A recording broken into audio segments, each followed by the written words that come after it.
Haryana Kesari news के सभी दर्शकों को जय भगवान डुंडुआ की तरफ से नमस्कार। आज हम अनिल कुंडू सरपंच के पास, जो डाकल गांव के सरपंच है, उनसे आपकी बात करवाएंगे। जो गांव के अंदर एक साध्वी तपने लग रही है, वो कितने मायने में सही है, कितने मायने में कि पाखंड है, ये आप बात करवाते हैं सरपंच से। सरपंच साहब नमस्कार। जी नमस्कार जी। सबसे पहले तो हरियाणा केसरी न्यूज चैनल के सभी दर्शकों को मेरी तरफ से राम राम जी। सरपंच साहब, जो आपके गांव में जो साध्वी तपने लग रही है, उसके बारे में बहुत वीडियो भी बनी है, बहुत वीडियो वायरल भी हुई है। क्या वो पाखंड है या सही है? देखो जी, वो तो आप अपनी सोच पे डिपेंड करता है। जिसकी जैसी सोच होगी नहीं, वो वैसे ही देखेगा। मतलब हमारे हिसाब से तो बिल्कुल सही है, और लोग कई पाखंड भी कह रहे हैं। ये सब की अब अपनी सोच से ये वे हर चीज को कोई भी भक्ति लाइन है। कई आपके बारे में गलत भी कहते होंगे, कई सही तो भी सरपंच कहते होंगे। साहब, वो जो भक्ति के लिए आपके गांव में बैठी है, तपस्या करने लग रही है, क्या वो आप गांव के एक प्रधानमंत्री माने जाते हो? और जो आपके मेंबर हैं, वो कैबिनेट कैबिनेट होती है, क्या आपके कैबिनेट से, क्या आपके गांव के मुखिया से, अनिल से, क्या या किसी गांव के भाईचारे से इजाजत ली गांव में बैठने की?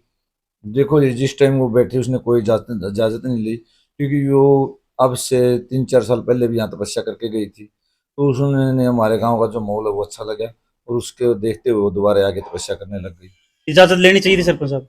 देखो जी, वो लेनी तो चाहिए थी, लेकिन उसने नहीं ली। तो हमने कोई ऑब्जेक्शन भी नहीं करा उस चीज पे, ले ना ले उसमें है नहीं। तो सरपंच साहब, जो गांव के अंदर जो बैठी है साध्वी, तो उनको गांव के जो तपस्या करनी है, वो गांव के पास में बैठ के करनी चाहिए या गांव से दूर करनी चाहिए? वैसे तो मतलब अगर धार्मिकता से देखे जाए, अपनी आत्मा कल्याण के लिए, तो गांव से दूर बैठ के करनी चाहिए। गांव के पास में बैठ के करने लग रही है सरपंच साहब। हम्म। जो उधर नाच गाना चला हुआ है, जो प्रदर्शन चला हुआ है, डांस चला हुआ है, जो फिल्मी स्टाइल में, तो क्या वो तपस्या के लिए सही था? और क्या साध्वी ने इसके बारे में संज्ञान लेना चाहिए था कि आप हम तपस्या करें, हमारी तपस्या को भंग ना करो? देखो जी, पहली बात तो ये है कि कोई फिल्मी स्टाइल नहीं था। वहाँ धार्मिक डांस था। जो धार्मिक है, भजन होते हैं, कीर्तन होते हैं, उस हिसाब से चल रहा था। लेकिन मेरे हिसाब से ये गलत है, क्योंकि तपस्या के अंदर विधन डलता है। अगर हमने अपनी आत्मा कल्याण के लिए तपस्या करनी है, तो वहाँ कोई शोर शराबा नहीं होना चाहिए। ये पास, जो गांव के पास में बैठ के तपस्या करने लग रही है सरपंच साहब साध्वी, तो उधर गांव के लेडीज है ना, महिलाएं आती हैं, पुरुष भी आते होंगे, तो वो ज्यादातर मात्रा में पैसे दे के जाते हैं। क्या पैसा इकट्ठा करने का ही साधन था गांव के पास में बैठ के तपस्या करना, या क्या दूरी पे नहीं कर सकती? 2 किलोमीटर गांव की दूरी से कोई जगह चुन लेती? देखो जी, वो तो उनका पर्सनल मैटर है। वो कहाँ करते हैं, क्या करते हैं, इस चीज में हम कोई इंटरफेयर नहीं करते। सरपंच साहब, जब वो बबूती के लिए कहती है कि ना, बबूती से बच्चा होगा, इस बबूती से इसका रो कट जाएगा, इस बबूती से नौकरी लग जाएगी, क्या यह सरकार बोली है? क्या उन डॉक्टर इतनी बड़ी बड़ी डिग्री करके है, गायनी के डॉक्टर हैं, कोई गैस्ट्रो का डॉक्टर है, कोई एमडी है, एमएस है, वो क्या मतलब उनको अपने बैग रख देनी चाहिए, हॉस्पिटल बंद कर देनी चाहिए? नहीं, देखो जी, डॉक्टर अपनी जगह बिल्कुल 100% सही है। जो काम डॉक्टर कर सकते हैं नहीं, वो अलग बात है। लेकिन भक्ति में भी कुछ साधना होती है, उससे कुछ शक्ति प्राप्त हो जाती है। उससे भी क्या पता लोगों को फायदा होता हो। जो यहाँ पर लोग आते हैं, यहाँ यानी आपने कई डेरों में जाते हुए देखा होगा, अगर किसी को कोई बेनिफिट होता है तभी तो वो आते हैं। जो ये समाधिस्थ होती है या तपस्या करती है जो ये साध्वी, क्या पता हम कैसे उसको गलत ठहरा सकते हैं। हम उसका सर्टिफिकेट कोई नहीं दे सकते। क्या पता उसके अंदर वो शक्ति प्राप्त हो, भक्ति हो, जिससे लोगों के काम सरते हों। अगर जो जिससे काम सरेगा उसके लिए वही भगवान है। तो सरपंच साहब, जो ये तपने लग रही है, तो गांव पूरा खुश है इस पे? देखो जी, पूरा गांव, पूरे लोग किसी पे खुश नहीं होते। आज तक श्री राम भगवान पे, श्री कृष्ण पे, खुद विष्णु शंकर पे भी पूरा गांव नहीं खुश हुआ। हमारे नरेंद्र मोदी प्रधानमंत्री कितने बहुत ही बढ़िया आदमी है। हमारे नायब सैनी मुख्यमंत्री कितने नेक दिल इंसान है, बहुत बढ़िया है। पूरा समाज तो उन पे भी खुश नहीं। तो सरपंच साहब, जो इधर तपने का जो इन्होंने सोर्स निकाला है, बाणा में भी ये काम वो कर सकें थे, और गांव में भी कर सकें थे, लेकिन डकल गांव कैसे चुने सरपंच साहब? हमारा गांव शांति प्रिय गांव है। नजदीक नजदीक के इलाके में पूरा नाम है गांव का। हमारा गांव इसीलिए इसने चुना है कि कितना बढ़िया गांव है कि वहां जाके हम तपस्या करें, जहाँ है मतलब लोगों का मेल मिलाप है, पूरा गांव का भाईचारा है। अगर आप भी कोई काम करना चाहो, कोई फैक्ट्री लगाना चाहो, कोई बिजनेस करना चाहो, तो उसको करने से पहले आपने किसी भी लाइन में कोई भी काम करना है, तो सबसे पहले आप सेफ जगह देखोगे। सरपंच साहब, जैसे कि अब भंडारा होगा, भंडारा के ऊपर सारे गांव में बाच भी आएगी, और भंडारा के लिए सारे गांव को एकत्रित भी होना पड़ेगा। ऐसे तो भंडारा अकेला तो कोई लगा नहीं सकता। क्या वो भंडारा लगाना सही मायने में सही है? क्या उसके ऊपर कोई गरीब आदमी के ऊपर बोझ पड़ेगा? क्योंकि हमने जो सरोगाम इकट्ठा किया था, उसमें एक ही फैसला लिया था कि दान श्रद्धा समान, जिसकी मर्जी जो दो। अगर हमारे गांव के अंदर को मतलब भंडारा लगा है, ये मीडिया में फैल गया कि गांव डाकल के अंदर भंडारा है, पूरे देश से, पूरे प्रदेश से, मतलब दूसरे स्टेटों से भी लोग आएंगे। अगर वो हमारे गांव के अंदर आए और हम हमारा फर्ज है कि अतिथि सत्कार हम उनका करें, शिष्टाचार करें, उसके मुताबिक देखते हुए हमने भंडारा रखा है कि अगर हमारे गांव के अंदर कोई आए और मैं गांव का सरपंच हूं, मेरे गांव से कोई आदमी भूखा जाए तो उसमें गांव की बदनामी है। जी। ये देखते हुए हमने भंडारा किया है और ये जरूरी भी है। हमारे गांव के अंदर तो साल के अंदर 5-6 भंडारे होते ही रहते हैं। बाबा बलवानपुरी उस पर भंडारा होता है, दादा खेड़ा में भंडारा होता है, काली माता में भंडारा होता है, बिचाना वाली माता उस पर भंडारा होता है, एक देवी का और मंदिर है उस पर भंडारा होता है। हमारा गाँव धार्मिक गाँव है, दान में के अंदर अपनी श्रद्धा रखता है।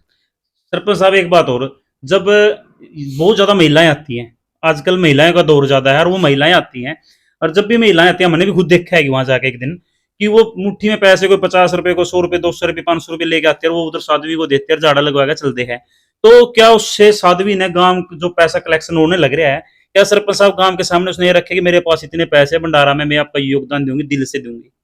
देखो, जो साध्वी के पास पैसे इकट्ठे हुए हैं वो साध्वी एनईसी भंडारे के अंदर लगाएगी, क्योंकि ये जो साधु आएंगे दूर दराज से, हजारों साधु ये आएंगे, जो उनको दान दक्षिणा देनी है वो भी साध्वी अपने पल्ले से देगी। जो बड़े महंत हैं उनको भी देगी, छोटे हैं उनको भी देगी, अतिथि सत्कार करेगी तो वो साध्वी पैसे ही देगी।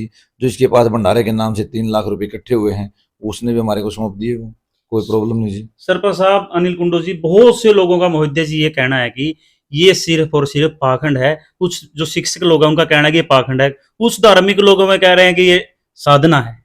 वही तो मैं कह रहा हूँ जी, जिसकी जैसी सोच होगी नहीं वो वैसी ही बातें करेगा। राजनीति आदमी होगा वो राजनीति की बातें करेगा, जो मतलब परमात्मा को नहीं मानता वो उस तरह की बातें करेगा, जो आस्तिक होगा वो उसको मानता होगा। सरपंच साहब, जो ये साध्वी शाम तक तपती है, बैठते हैं, और इसका जो चला हुआ है कार्यक्रम अपने डाकल गांव में, शाम को चली जाती है बाणा गांव में, ब्राह्मण बाणा गांव में, सुबह फिर आ जाती है। जो दूना है जी, वो उसके ऊपर कुत्ते भी पेशाब करते होंगे, कोई शराबी भी चला जाता होगा, कोई वैसे भी उसके ऊपर कोई पशु जानवर भी दाएं बाएं आता होगा जी। क्या उससे वो मतलब दूना अपवित्र नहीं होता? देखो और जी, क्या ये साध्वी, सरपंच साहब, ये क्या ये साध्वी बाद में इसी गांव में बैठी रहेगी या 13 तारीख के बाद अपना टाटा बाय बाय करके चली जाएगी? देखो जी, इस बात के बारे में हमारे को कोई नॉलेज नहीं है कि यहाँ रहेगी या जाएगी। वो तो उससे पूछो इस बात का बारे में तो। और जो धोने की बात करी है आपने, अपवित्र होने वाली, ऐसा कुछ नहीं होता है। इसने तो सिर्फ तपस्या करनी है, अपने शरीर को कष्टी देनी है। जो मतलब कोई तपस्या करता खड़े होके, कोई एक पांव पे होके, कोई जलधारा से, कोई किसी तरह, कोई किसी तरह। परमात्मा प्राप्ति के अनेकों साधन है, सबसे अच्छा साधन है मैं कहूँ अपना गृहस्थ जीवन में परमात्मा का नाम लो। सुबह 4 से 6 है नहीं, जो मुहूर्त काल होता है उसमें सुमरण करो परमात्मा का। और जो संत हैं, जिस तरह बड़े बड़े संत हुए हैं, गुरु नानक देव हैं, रविदास हैं, संत कबीर है, उन्होंने कभी तपस्या नहीं की, उन्होंने पूर्ण परमात्मा को प्राप्त किया है। सरपंच साहब, ये जो साध्वी तपने लग रही है, क्या इसके तपने से ढाकल गांव में, जैसे कि एक मिर्जपुर गांव की लड़की लेफ्टिनेंट लगी है, एक रजत पदक जीत के आई है, क्या उस तरह से इस गांव में के भी लोग या लड़के या लड़कियां कोई बड़े आईपीएस अफसर, डीएसपी, एसडीएम लगेंगे इस तपस्या से? कोई आईआईटी करके आएगा? देखो जी, इस तपस्या से उसका कोई लेना देना नहीं है।